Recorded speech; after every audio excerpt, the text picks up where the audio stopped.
once we have our dogs conditioned to our markers, we want to start showing them the behaviors we want them to perform.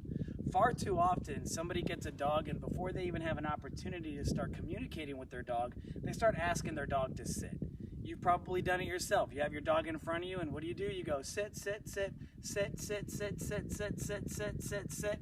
And finally, because your dog is looking up at you, they sit down and you think you taught your dog the command sit. What you really did was you got your dog to look at you because you made a bunch of sound. One of the things we want to do is we want to make sure we are communicating as clearly as possible. Dog training is being able to effectively communicate with our dogs in a timely manner, verbally. So now that I have the dog conditioned to the markers, I want to start teaching the behaviors I want our dog to perform, or the puppy that we're working with. We're going to do a couple basic ones right now, and then I'm going to show you a couple fun little exercises that you can do that'll encourage your dog to want to perform the behaviors, but also do them with a little bit of speed. So I'm going to demonstrate with Derby here. Derby, come here, buddy. Good boy. What I'm going to use, the technique that I'm going to use to start showing Derby the behaviors I want him to perform is the luring technique. So remember, where the head goes, the body will follow. What I'm going to do is I'm going to take the food, I'm going to lift up, free. Once his butt hits the ground, I'm going to say his terminal marker, free. So notice, imagine there's a button on your dog's butt, and when it hits the ground, free, you have to say the terminal marker and deliver the reward. When I'm first showing a dog a behavior, I like to use the terminal marker more often than the continuation marker for two very important reasons. One, right now we're not ready to start teaching the stay. And number two, if the dog learns the faster I get into the position, the faster I get to jump up and get my reward, our dogs are going to perform the behaviors more quickly and it becomes fun for the dog. So again, I'm going to take him, show him the food. He's getting a little distracted, which is going to happen with a puppy. And we're going to lift up, free, and then reward. Good boy. And I'm going to do the same thing with the down. I'm going to use my terminal marker, free, but I'm not going to have him jump up for it. I'm just going to have him go into the position, free, deliver the reward. Good boy, nice job, buddy. Have him go into the position, free, and then reward. Now, during this step, or this portion of the training, we're not giving the dog any commands. Free.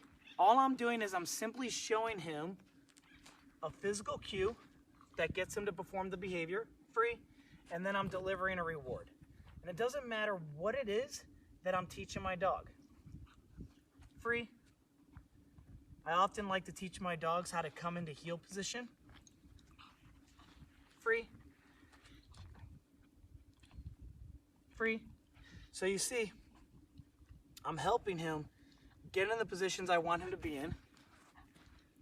Free. By using our luring technique. Free. Good boy. And when you're working with your dog too, don't be afraid to give him a bunch of verbal praise. Let him know he's doing a good job. And in the very beginning, remember, we're using continual reinforcement. We're rewarding every correct behavior that our dog performs. Free. And again, remember, we want to make sure we switch our hands. Free. Good boy, very nice. I don't recommend naming a command until you love it.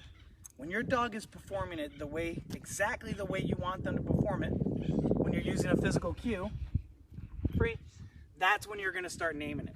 So right now, the spin, for example, free, he's still a little slow, very puppyish though.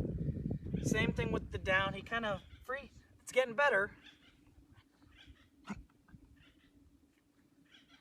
Free, the sit still takes him a second.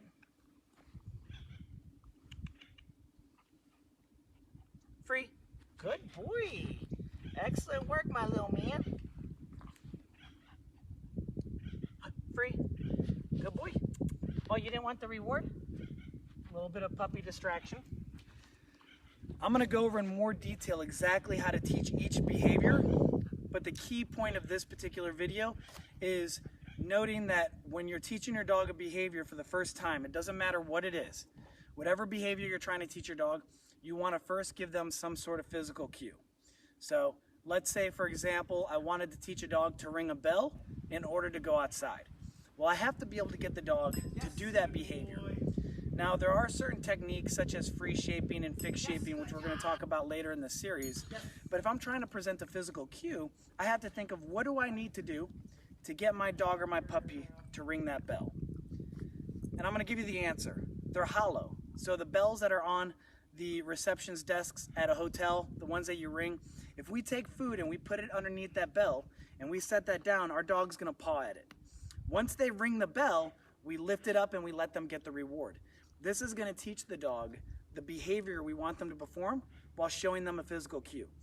Quick recap, we want to make sure that we have a physical cue that'll get our dog to do the behavior the exact way we want them to perform it every single time.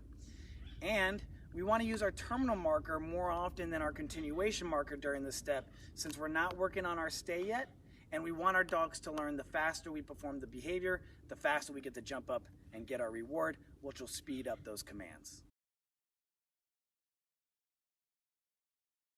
Power steering is going to be a technique that we're going to use throughout the training. When we have our food cupped in our hand, just when we start to turn our hand, the dog will start to pivot if we teach them this concept.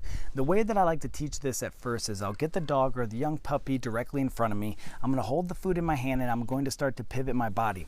And I want my dog's back end to shift over to the side. The moment my dog shifts over to the side, I'm going to say yes and give him a piece of food, and I'm going to continue to turn. And I want to be able to pivot in place while my dog circles around, really kind of developing that rear end awareness and getting them to go into these positions. This is going to help because then I'm going to be able to use this power steering to guide my dog into heel, to guide my dog into the center position, to guide my dog into all the different positions that I want them to be in.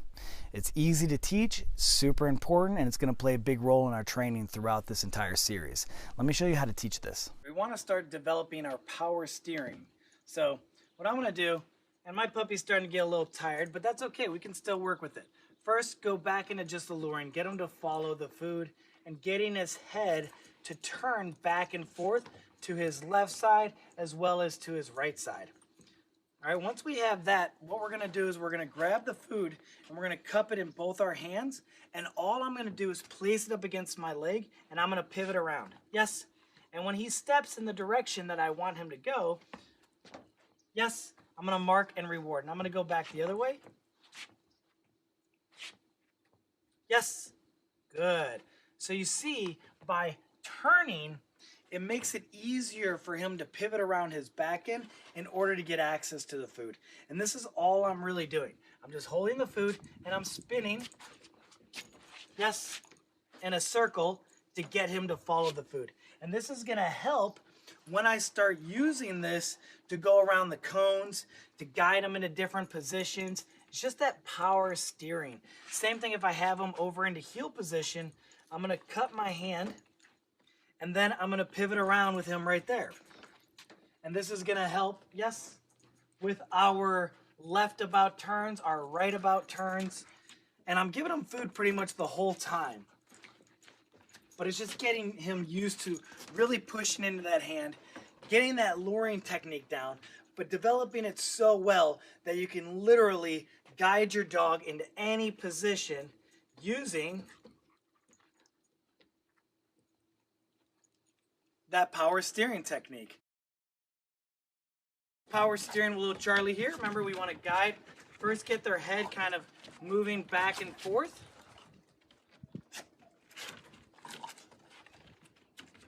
Good. Very nice. And when I say yes is when I'm giving him the reward, so you guys know when. Yes. Yes. Good. And then we're going to get him to pivot in place. Yes. Good. Yes. Good. Yes. Very nice.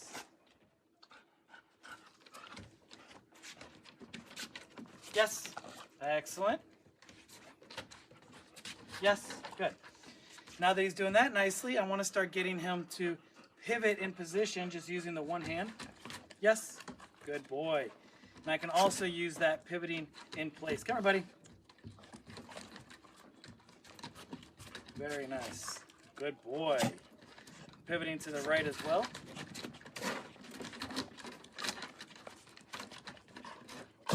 Remember, doing this power steering, is going to help us later with our right about turn, our left about turns, and our flip finish and by finish. Okay, so he did great. That was a nice little session. Free. Free. Free. Free. Free. Free.